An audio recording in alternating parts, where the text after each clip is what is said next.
masyarakat Trenggalek khususnya dan semua pengunjung yang ada di sini benar-benar dilarangkan untuk menirukan permainan ini. Misalnya, keterbukuan apapun di luar tidak ada yang boleh.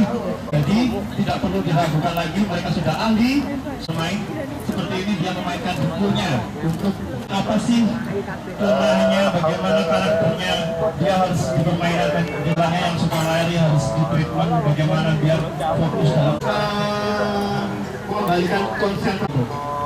Jadi ular ini dia lebih tenang, lebih aman. Trik mencium kepala ular, begitu malah untuk maju.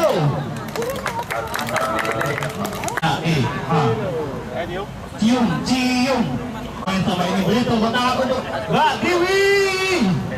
Tapi harus tangan. Sanggare. Salah senepuk ya, main ya. Kasih minum mas, kasih minum. Yuk. Ya, cekuk.